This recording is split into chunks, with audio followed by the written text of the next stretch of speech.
आप सभी को कार्तिक मास की हार्दिक शुभकामनाएं। कार्तिक मास कथा अध्याय 19।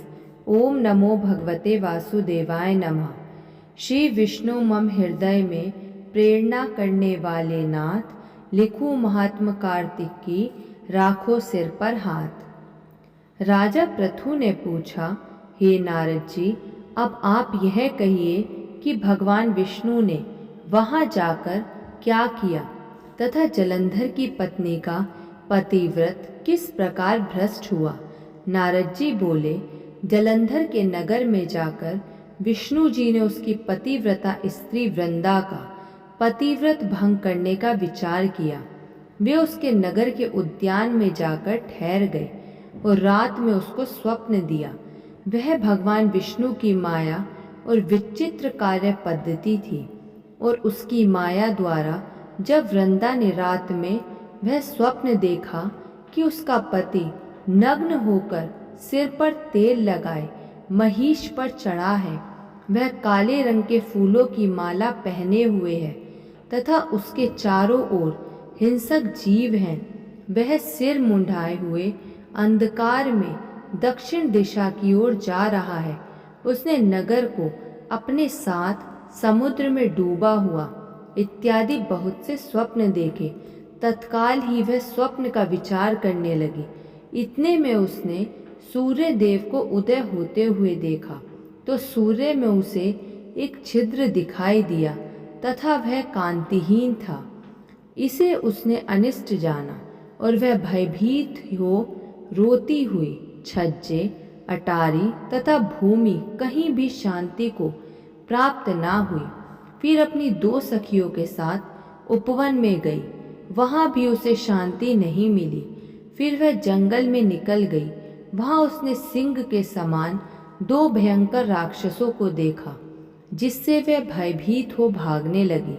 उसी क्षण उसके समक्ष अपने शिष्यों सहित शांत मौनी तपस्वी वहां आ गया। भयभीत वृंद उसके गले में अपना हाथ डाल उससे रक्षा की याचना करने लगी। मुनि ने अपनी एक ही हुंकार से उन राक्षसों को भगा दिया। वृंदा को आश्चर्य हुआ तथा वह भय से मुक्त हो मुनिनाथ को हाथ जोड़ प्रणाम करने लगी। फिर उसने मुनि से अपने पति के संबंध में उसकी कुशल क्षेम का प्रश्न किया।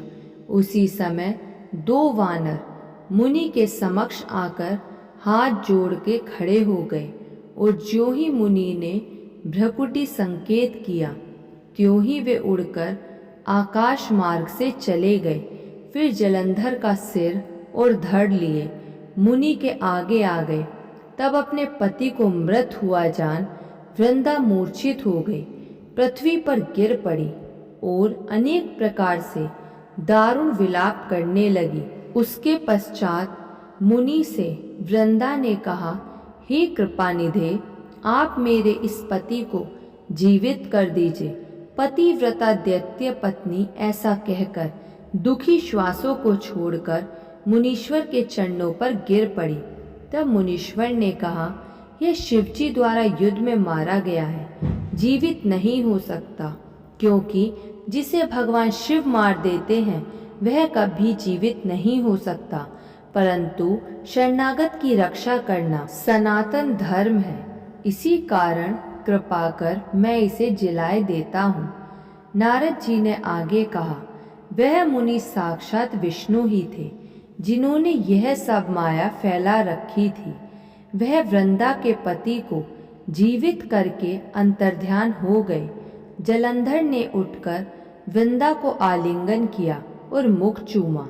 वृंदा भी पति को जीवित हुआ देख अत्यंत हर्षित हुई और अब तक हुई बातों को स्वप्न समझा। तत्पश्चात वृंदा सकाम हो बहुत दिनों तक अपने पति के साथ विहार करती रही। एक बार सूरत एवं संभोग काल के अंत में उन्हीं विष्णु को देखकर उन्हें ताड़ित करती हुई बोली, हे पराई स्त्री से गमन करने वाले विष्णु, तुम्हारे शील को धिक्कार है। मैंने जान लिया है कि मायावी तपस्वी तुम ही थे। इस प्रकार कहकर कुपित पतिव्रता वृंदा ने अपने तेज को प्रकट करते हुए भगवान विष्णु को शाप दिया। तुमने माया से 2 राक्षस मुझे दिखाए थे, वही दोनों राक्षस किसी समय तुम्हारी स्त्री ला हरण करेंगे।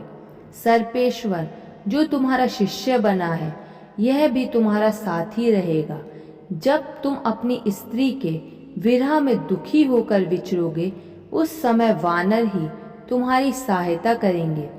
ऐसा कहती हुई पतिव्रता वृंदा अग्नि में प्रवेश कर गई। ब्रह्मा आदि देवता आकाश से उसका प्रवेश देखते रहे। वृंदा के शरीर का तेज पार्वती जी के शरीर में चला गया। पतिव्रत के प्रभाव से वृंदा ने मुक्ति प्राप्त की। बोलिए विष्णु भगवान की जय। कार्तिक मास की जय।